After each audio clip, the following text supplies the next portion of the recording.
Hi hello welcome back to my channel. చాలా రోజుల తర్వాత మంచి వీడియోతో అయితే మేము ముందుకు వచ్చేసాను. ఈరోజు వచ్చేసి నేను పెద్దాపురం పాండవుల మెట్ట సూర్యనారాయణ స్వామి వారి టెంపుల్కి అయితే వచ్చేసాను. సో వీడియో అయితే ఫుల్గా చూసండి. టెంపుల్ వీడియో అయితే మొత్తం ఉంటుంది. టెంపుల్ ఫుల్గా చూపిస్తాను. సో ఇది వచ్చి కాకినాడ డిస్టిక్ పెద్దాపురంలో అయితే ఉంది టెంపుల్. చాలా మందికి తెలిసే ఉంటుంది. మన ఛానల్ చూసి ప్రతి ఒక్కరికి ఆల్మోస్ట్ తెలిసి టెంపుల్. ఒకసారి చూడండి, ఇన్ని స్టెప్స్ ఎక్కి రావాలి, కానీ మేము ఎలా రాలేదు.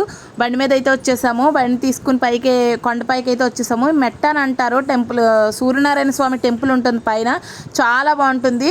అండ్ ఈ మాఘమాసంలో అయితే అస్సలు ఖాళీ ఉండదు. ప్రతి వారం అయితే ప్రతి సండే అయితే ఫుల్గా ఉంటుంది. అందులోని కూడా ఈ రథసప్తమి రోజు అయితే అస్సలు ఖాళీ లేదండి. రథసప్తమి రోజు చాలామంది వెనక్కి వెళ్ళిపోయారు దర్శనం చేసుకోకుండా, ఎందుకంటే అంత ఫుల్గా జనం ఉన్నారు.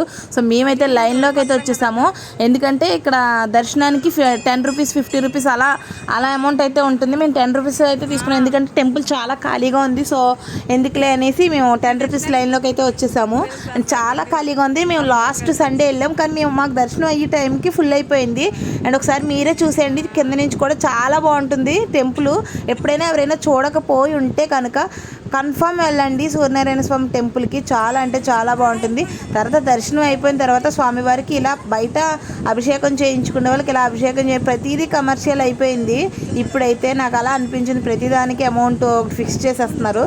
అది ఓన్లీ హిందూస్లోనే ఉంటుందో ప్రతి ఒక్కరిలోనే ఉంటుందో తెలియదు, కానీ ప్రతిదానికి అలా స్వామివారి మీద ఒక చెంబుడు నీళ్ళు వేయడానికి 20 రూపీస్ తీసుకుంది ఆవిడ. అంటే గుడికి మనం ఏమైనా ఇవ్వాలి, తప్పు లేదు, మనం ఇవ్వాలి, కానీ వాళ్ళు ఇష్టంగా అన్నట్టు ఉంది ఇప్పుడైతే. ఒకసారి తర్వాత టెంపుల్స్, ఇక్కడ చాలా టెంపుల్స్ ఉంటాయి. శనేశ్వర స్వామి వారి టెంపుల్ అండ్ రాహుకేతువుల పూజలు కూడా చేస్తారు, నవగ్రహ పూజలు కూడా చేస్తారు. సో ఆ టెంపుల్స్ అన్నీ కూడా ఒకసారి మీకు చూపించేస్తాను. చాలా టెంపుల్స్ ఉంటాయి. ఇది గాయత్రి అమ్మవారి టెంపుల్. ఈ టెంపుల్ వచ్చేసి అండ్ ప్రతి టెంపుల్ చాలా బాగుంటుంది. అందుకే వీడియో లాస్ట్ వరకు చూడమన్నాను. నేను మా పిన్ని అయితే వెళ్ళాము. నేను వీడియోలో ఎక్కడా కనిపించను, ఎందుకంటే వీడియో అంతా తీసింది నేనే కాబట్టి నేను వీడియోలో ఎక్కడా కనిపించలేదు. అండ్ తర్వాత ఎదుర్కొంటా కోర్మం అంటే తాబేలు ఉన్నది చూసారు కదా. తర్వాత ఈ టెంపుల్ వచ్చేసి అలా టెంపుల్స్ అన్నీ ఉన్నాయి. ఇది సుబ్రహ్మణ్యేశ్వర స్వామి టెంపుల్ అనుకుంటా. సుబ్రహ్మణ్యేశ్వర స్వామి టెంపుల్ ఆ జాతర కూడా చాలా బాగా చేస్తారు. జాతర చేరు అభిషేకాలు చేస్తారు. ఇప్పటికీ కూడా పూజలు అనేవి ఇక్కడ చాలా బాగా జరుగుతాయి. అండ్ ఇవన్నీ ఇక్కడ నవగ్రహ పూజలు, శనీశ్వరుడి పూజలు ఇవైతే చాలా బాగా చేస్తారు. సో లాస్ట్ సండే కాబట్టి ఇంకా ఎవరికైనా కుదరదు కదా, రథసప్తమి రోజే పాలు పొంగించి వండడం అనేది కుదరదు కదా. సో కాబట్టి ఇలా లాస్ట్ సండే రోజు కూడా ఇలా పూజలు అయితే చేస్తారు. అప్పుడు కుదరలేని వాళ్ళు లాస్ట్ ఏ సండే రోజు అయినా సరే ఇలా కొండ మీదకి వచ్చి మెట్ట మీదకి వచ్చి ఇలా అయితే ఓన్గా నేను పెట్టాను కదా ఒక వీడియో. ఆ వీడియో చూడలేని వాళ్ళు ఉంటే ఎవరైనా చూసండి. ఇలా వేరు పిడకలు తీసుకొచ్చుకుని పాలు అయితే పొంగిస్తారు. పాదం ఉంది కదా, అది భీముడు పాదం. భీముడు గద పెట్టిన ప్లేసు భీముడు పాదం. అవి ఆ పక్కది చెక్కారు, కానీ గద పెట్టిన ప్లేసు ఆ పాదం అయితే ఓన్గా భీముడు ఫస్ట్ ఉంటే ఇక్కడ అడుగు పెట్టాడు. ఇక్కడ అడుగు పెట్టి వేరే ఒక పాదం వేరే చోట పెట్టాడంట. భీముడు పాదాలు అంటారు ఇవి. ఇక్కడైతే చాలా ఫేమస్. అండ్ కింద కూడా మా పాండవులు నివసించిన గృహ కూడా ఉంది, అది కూడా చూపిస్తాను, చూసేయండి. ఇక్కడ ఒక అడుగు పెట్టిన తర్వాత వేరే చోట పెట్టారంట. సో ఇది భీముడు పాదం అని చెప్తారు. ఇదివరకైతే ఇలా ఉండేది కాదు గుడిలాగా, ఇప్పుడైతే ఇలా గుడిలాగా అయితే కట్టారు. ఇప్పుడైతే టెంపుల్స్ని చాలా డెవలప్ చేస్తున్నారు, అదైతే మనం చెప్పుకోవాల్సిందే. ఇదివరకైతే ఇంత డెవలప్మెంట్ ఉండేవి కాదు, కానీ ఇప్పుడైతే చాలా డెవలప్మెంట్ చేస్తున్నారు. అందుకే పాదం పోకుండా ప్రతి ఒక్కరు టచ్ చేస్తుంటే పోతుందని అలా అయితే కట్టేశారు. తర్వాత సూర్యనారాయణ స్వామికి అయితే కనిపించే దైవం, ప్రత్యక్ష దైవం. ఏ పూజలు చేసినా చేయకపోయినా కానీ ఈ సూర్యనారాయణ స్వామి వారి పూజ అయితే కన్ఫర్మ్ చేయాలి. మనం పొద్దుట లేస్తే ఆయనే చూస్తాము.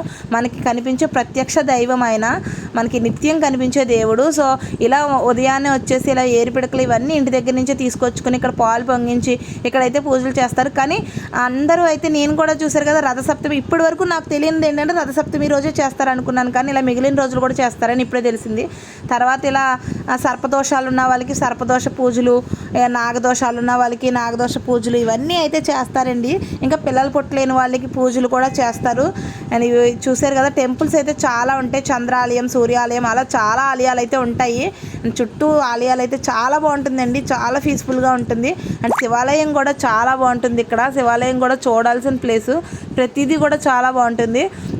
అండ్ ఇక్కడ ఈ మాఘమాసంలో ఏంటి మొక్క పంచిపెట్టుకోవడం అని అంటారు, అది కూడా చూపిస్తాను చూడండి. మాకైతే పేరెంట్కి ఆ రోజు కవర్ నిండిపోయింది, అంతమంది పేరెంట్కాలు ఇచ్చారు. అండ్ ఇది వెంకటేశ్వర స్వామి గుడి. నేను మాఘమాసంలో తొలి తిరుపతి వెళ్తారు మా సైడ్ అందరూని, కానీ నాకు కుదరలేదు అని అనుకున్నాను. కానీ వెంకటేశ్వర స్వామి గుడికి కూడా ఎలా అయితే వచ్చేసాను. ఇది వెంకటేశ్వర స్వామి టెంపుల్. ఇక్కడ వచ్చేసి నవధాన్యాలు పూజ చేస్తున్నారు, చాలామంది కూర్చుని పూజ చేయించుకుంటున్నారు. సూర్యనారాయణ స్వామితో మరి వెంకటేశ్వర స్వామి పూజ అనుకుంటా, వెంకటేశ్వర స్వామి పూజ చేస్తున్నారు. అండ్ తర్వాత వచ్చేసి ఒకసారి చూడండి, మొక్క పంచి పెట్టుకోవడం అంటే ఇలా పేరెంటకాలు అయితే ఇస్తారు ప్రతి ఒక్కరికి. అండ్ అందరూ తీసుకుంటారు ఆ పేరెంటకం. నేను మా పిన్ని కూడా తీసుకున్నాము. ఇంకొకసారి చూడండి, అలా పేరెంటకాలు అయితే ఇస్తారు. అండ్ ఇంకా కొబ్బరి బొండాలు ఇవన్నీ అయితే ఇలా ఇసురుతారు. అవి ఎవరు పట్టుకుంటే వాళ్ళకి చాలా మంచిదంట. సో ఇదివరకు ఇందాక అటు సైడ్ తీసాను పాలు పొంగించుకోవడం అవి, ఇప్పుడు ఇటు సైడ్ కూడా చాలామంది పాలు పొంగించడం ఇవన్నీ అయితే చేస్తున్నారు. ఇంకా మేము ఇలా ఎక్కడికి వెళ్తున్నామంటే ఈ చివర ఇంకా వెళ్ళే కొద్దీ పాండవులు నివసించిన గృహ ఒకటి, పాండవులు వంట చేసుకున్న కిచెన్ ఇవన్నీ ఉంటాయి. అండ్ ఆడవాళ్ళే కాకుండా మగవాళ్ళు కూడా చూసారు కదా ఎంత భక్తి శ్రద్ధలతో పూజ చేస్తున్నారో. అదే మన వాళ్ళని చేయమంటే నా అమ్మో అంటారు, చేయరు. అండ్ ఇక్కడే వంటలు కూడా చేసుకుని తినేసి వెళ్తున్నారు. అండ్ ఇలా వెళ్తే అక్కడ గృహ ఉంటుంది, పాండవులు నివసించిన గృహ అండ్ వంట చేసుకున్న గృహ. సో ఈ కనిపిస్తుంది కదా, అది సీతమ్మ వారి చాప అంటారు. అంటే త్వరగా ఏజ్ అయిపోయినా త్వరగా మెచ్యూరీ అవ్వలేని వాళ్ళని తీసుకొచ్చి ఇక్కడ మెచ్యూర్ అయినట్టు ఇలా కూర్చోబెట్టి అన్నీ మెచ్యూర్ అయిన వాళ్ళకి అంటే చెప్తారు కదా పెద్ద మనిషి అని, అలా అయిన వాళ్ళకి ఎలా అయితే చేస్తారో సేమ్ అలానే చేస్తే మాత్రం ఇక్కడ తర్వాత మెచ్యూరీ అవుతారంట. అలాంటి అంటే గర్భదోషాలు అనేవి తొలుగుతాయని క్లియర్గా చెప్పొచ్చు. ఇది వచ్చి కిచెను, పాండవులు వంట చేసుకున్న కిచెన్ అంటే ఇది. వంట ఇక్కడ చేసుకునేవారంట పాండవులు, అలాగని చెప్తారు. అది వంటగది అని చెప్తారు. పాండవులు ఉండేటప్పుడు వంట చేసుకున్న వంటగది అంట. తర్వాత ఇది వచ్చి పాండవులు నివసించిన గృహ. ఇది ఆల్రెడీ ఎవరో వెళ్ళి చూసి వచ్చేసారు. అండ్ మేము వెళ్తున్నాము. నేనైతే వెళ్ళలేదు కానీ మా పిన్ని అయితే చాలా దూరం వరకు వెళ్ళింది. నాకైతే భయం వేసింది ఎంత దూరం వెళ్తుంది ఏంటి అని. అండ్ ఇక్కడ కలర్స్ అనేవి ఈ మధ్యనే వేయించారేమో, కలర్స్ గట్టా ఉండేవి కాదు, మొత్తం దూగరాగా లాన్ కూడా చాలా బాగుండేది కాదు. ఇప్పుడు కూడా అలానే ఉంది, ఏం బాగాలేదు అది. ఇప్పుడు కూడా తాగేవాళ్ళు అలా యూస్ చేసుకుంటున్నారు. అదైతే నీట్నెస్ అవ్వలేదు ఇంకా అని. పాండవులు నివసించిన గృహ అయితే ఇప్పటికీ అలానే ఉంది. ఇంకా డెవలప్మెంట్ అవ్వాలి. ఇవి టూరిజం ప్లేస్లా డెవలప్ అవుతే బాగుంటుందని నా ఉద్దేశం. ఇదంతా చూసారు కదా, ఇదంతా గృహే. ఇక్కడ నుంచి రాజమండ్రికి ఉందని చెప్పుకుంటారు.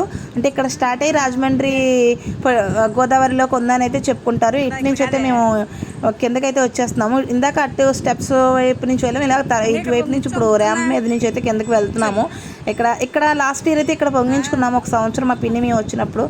ఆంజనేయ స్వామి వారి విగ్రహం కూడా చాలా బాగుంది కదా. ఇక్కడ వరకు నా వీడియో చూసారంటే ఎంతగానో నచ్చినట్టు. Thank you. బాయ్.